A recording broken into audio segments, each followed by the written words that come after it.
Welcome, everyone, to another episode of the Revenue Throughput Podcast. I'm your host, Jose Palomino, and our guest today is Mark Hunter of The Sales Hunter. And Mark is a super expert on high integrity selling, on how to really change mindsets to sell better. And we're going to talk a little bit about a concept he's written about called Always Bring Value. And I think you're going to just enjoy this episode. So without further ado, let's welcome Mark to the show. And welcome, Mark, to the Revenue Throughput Podcast. Thank you for having me on. Anxious to share. Yeah, absolutely. And Mark, in the pre-call, we're just talking a little bit about looking at your extensive blog and podcast. But one particular one that caught my attention was the death of ABC, because that's often talked about in almost in very macho terms, like you always be closing. That's what I want. And you said that's not really what's happening now. And it's always bring value. Can you just touch on that a little bit and maybe tell us a little bit about the kind of companies you work with? Well, yeah, we all have this Alec Baldwin impersonation in us of him slapping the chalkboard, the blackboard, always be closing. But I'll tell you what, customers don't want to be closed. They really want value. Now, what is value? It's about helping them achieve an outcome. That's what it's all about. We have to be 100% focused on giving them an outcome. See, so it's really not even so much what we sell. It's what they gain from what we sell. And yeah, and you know, to answer the second part of your question, who I work with companies ranging from Fortune 10 companies all the way down to very small single startups. In fact, later on today, I've got several sessions with solopreneurs and small companies looking for that first round of funding. They've already achieved friends and family funding. Right. Now they're saying, okay, how do we get that next round? Wow. And even that's like a sales job as well, because you have to persuade or at least connect with somebody. So how do you bring value in a context where I'm just curious because you brought it in the context of you're not actually selling something, but you actually need them to support you, because you talked about these smaller companies. A lot of our companies are owner-led, but they often have to sell to the bank. They have to sell to maybe another investor or partner or something like that. So selling kind of an intangible that's not, how do you sell that outcome in that context? Well, you first have to establish a level of integrity. You have to establish that level of confidence, because I'll tell you what, if you've ever watched Shark Tank, let's just use that as an example. There's many times when Mark Cuban has said, I'm going to invest in you, not because I like the idea, but because I like you. Now stop and think about that. That's really what we have to get our head focused around. We have to become an individual that people say, you know what? I want to align myself with this person. Now, this is the banker, this is the funder, this may be the customer, this may be an employee. Because think about it, you're out trying to contract for services and you don't have a big pocketbook.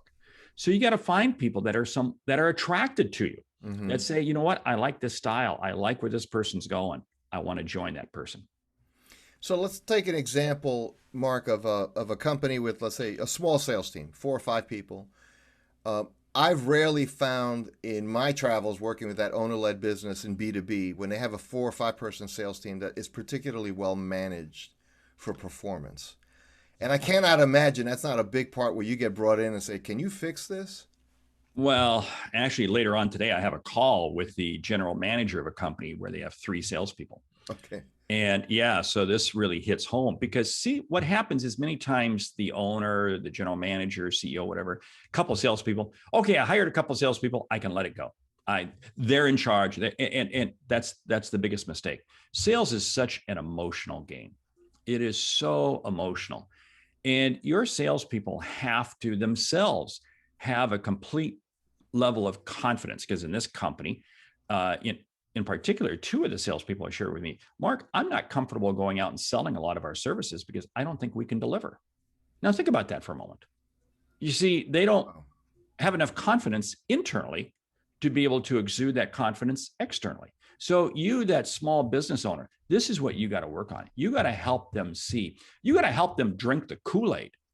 Really, you really do have to help them drink the Kool-Aid. Now, not sit there and be a cheerleader, no, but to help them understand you got their back, you're supporting them, you're with them, and you're going to help carry them through. Because at the end of the day, that salesperson has absolute belief and a commitment and desire to help that customer.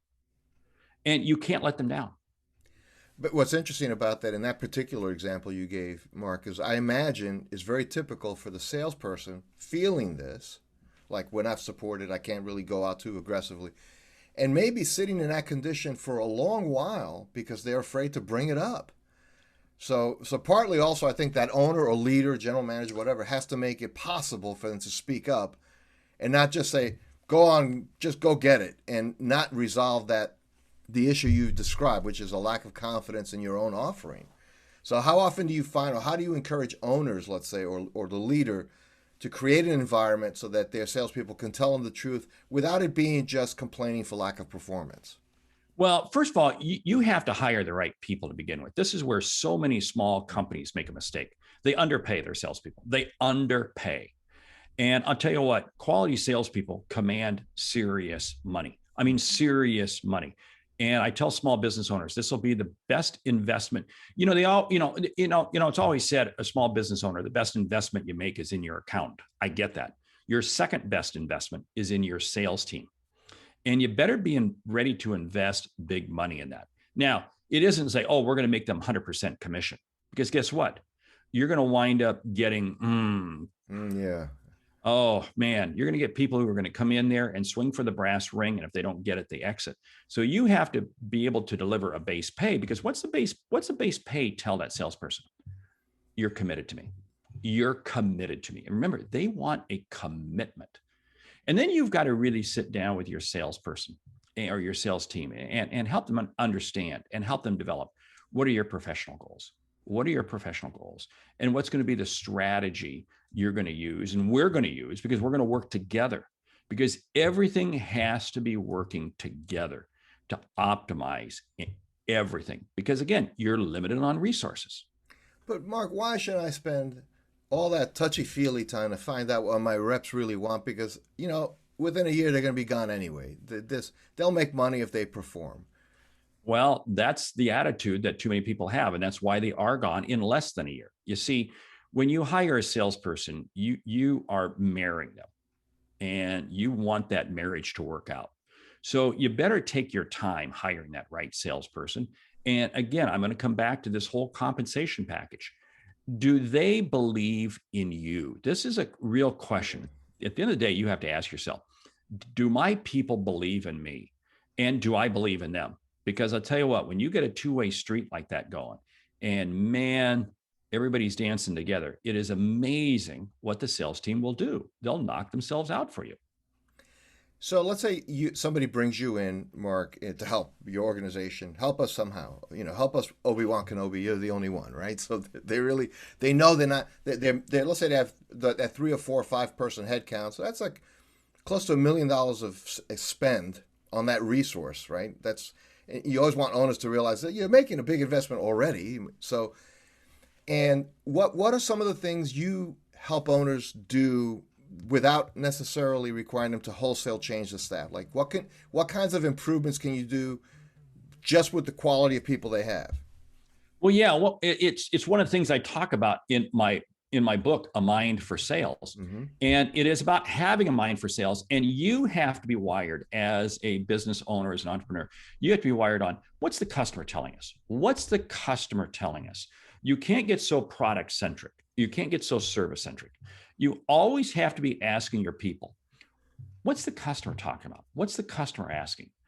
Ask your people and get a culture where people are focused on the customer. Now, this doesn't create shiny objects and squirrel where, oh, this customer wants this, and we're going to run down this, or we're going to run down this path. That's a fatal mistake for a lot of small businesses.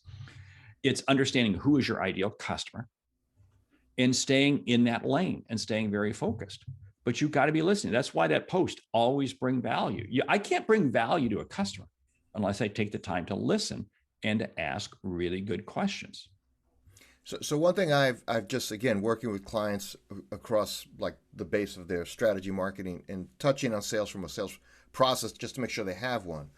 One thing that always, it no longer surprises me is how little sales reps understand of the industry or context of their customer. They know their product. They say, look, it's a printer, it does these things. But how does that affect the business model of the customer you're selling to? So I'm just curious how you actually do you run into that as well? And do you bridge the gap somehow with that? Yes, yes, it is. And it's one of the things that I say, you've got to spend 30 minutes a day learning about your industry. Hmm. And business owners, allow your people to have time to do that. Now, this is what's interesting. Oh, but they can't learn everything. They don't have to learn everything. But if they were to spend 30 minutes a day learning about their industry for a month, they'd be pretty smart, because a 2-watt light bulb looks pretty good in a dark room. I mean, stop and think about that, because really, what you're doing is you're doing two things. They are now getting more confident. They are becoming far more confident. And what does it do? It allows them to have a much deeper, much richer conversation with the customer. This is what you want. This is going to help you have salespeople not going down bad bunny trails. And again, that's what happens all the time. Now, how you do this is you literally have to allow them to block time on their calendar for that. And it's the same thing with prospecting. You know, there's 3 phases of prospecting. There's 3 phases of selling. There's prospecting, you know, that's really right at the top of the funnel. Right. There's that following up process, and then there's the actual sales process. And you have to make sure that your salespeople have time blocked for each one of those 3. I see people say, oh, yeah, I'm in sales. Well, all I'm doing is taking care of existing customers. That's customer service.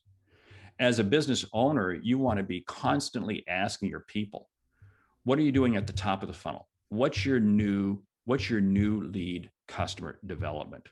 How are you doing there? You've got to keep challenging them on that, because one of the things that you always want to make sure your salespeople are focused on is incremental sales opportunities.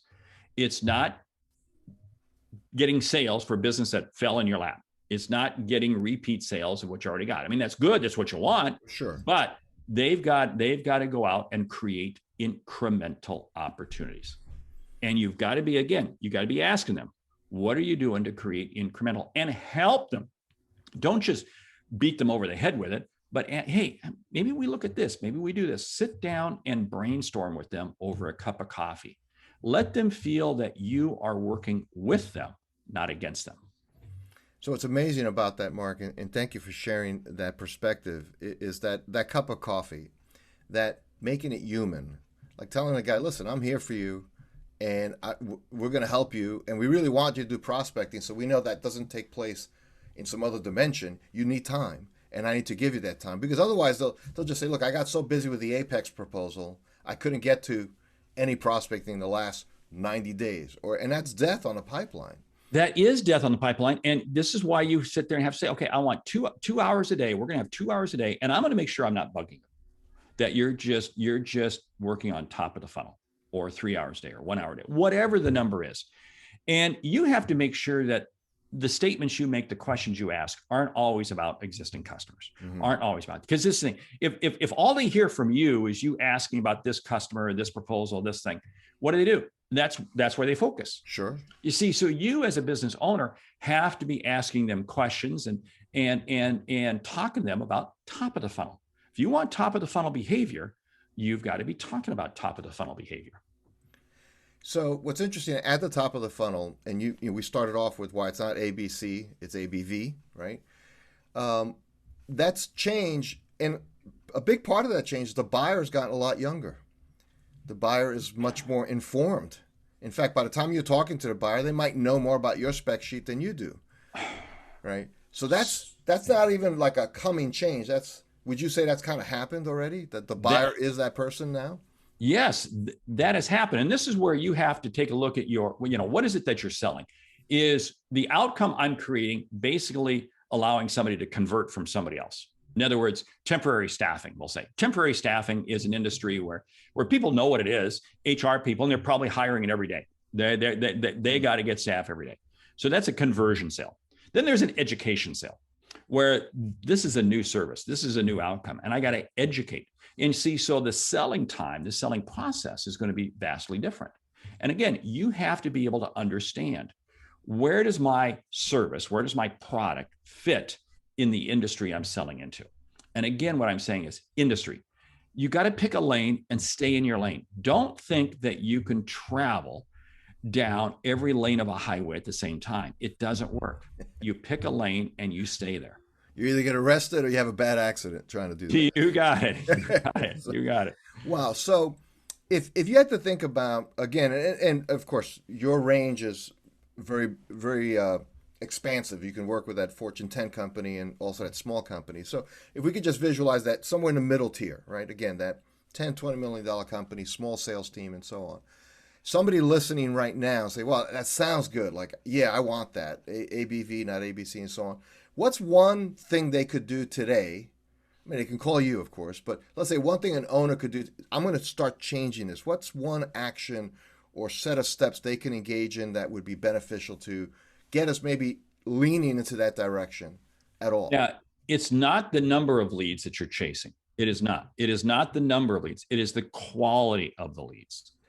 And you want your entire organization to be focused on quality. Too many companies, they say, well, we got 10,000 leads. We got this marketing department, which is cranking out all these leads. I don't care. Those are names. I really want to have a qualification process that allows me to qualify you faster so that my salespeople can spend more time with fewer customers. Now, what does that mean? I understand you better. The strategy I want to employ is what I call land and expand. In other words, I land the sale and then I expand on it. And what happens is you create a rapid turn process by actually following this. Your salespeople will love you for it because they're no longer having to chase 500 leads at the same time. They're now chasing 50. But they're able to move them through their funnel, move them through their pipeline much faster because the objective is to land the sale. And then you land it and they, wow, that was a great service you provided. I want to buy more. That's great. Then you expand. And it really allows an organization, a sales team, to pick up a much faster pace. Well, because there is such a distraction if you have to call on people who aren't particularly interested, haven't been qualified enough, but it still eats time on the clock. It eats time on the clock. There are 3 measurements that a sales team has to be concerned with. 1, what is the percent of leads that actually close? Okay. 2, what is the length of time it takes a lead to close? And 3, what is the size of that initial sale? Those are really the 3 measurements that I tell sales teams. Too many people get caught up measuring things they don't need to measure. Just because it's easy to measure doesn't mean it should be measured. If you focus on just those 3 measurements, I have found that to be very, very beneficial in helping you understand, okay, this is where I got to be going. Especially if you have a couple of salespeople, you can compare and contrast performers over time. So over a 90-day window, if Joe's closing 30% of his proposals, but Mary's doing 55%, it could be the luck of the draw on those few assigned accounts, but more likely there's a performance issue that explains that difference. It very much, and those are measurements that once people begin to see this is what we're looking at, it's amazing. They can get focused in on it, and that's going to create changed behavior. Yeah, and Joe's asking Mary, how did you get that to a yes? Because I'm having a difficult time overcoming this or that particular objection. Right. Wow, Mark, that's really great, and I love the mindset orientation. Could you just touch on that just a little bit more? On what that means as a practical reality for if I'm leading a team, if maybe I'm listening, I'm actually a producer, what mindset's going to make me more money? Yeah, if I expect success, I'm going to achieve success. And I'll tell you what, the mindset you have going into a sales call is going to determine the results you have coming out. And I see this so often. Too many salespeople, what they do is they pick up the phone, they make a call, nothing's going to happen here. And guess what? Nothing does happen. But if you go into every meeting, every situation, every opportunity with the expectation that something's going to come from it, it's amazing how you listen differently. You hear different things. And you as a business owner, this is so key. You have to anticipate and talk about your salespeople having success. That's how you ultimately do have success. So you set the expectation. You also allow, by making some allowances in the schedule for them to engage in certain behaviors that maybe they haven't been doing. They haven't been prospecting every day. They haven't been studying their industry every day, even a little bit.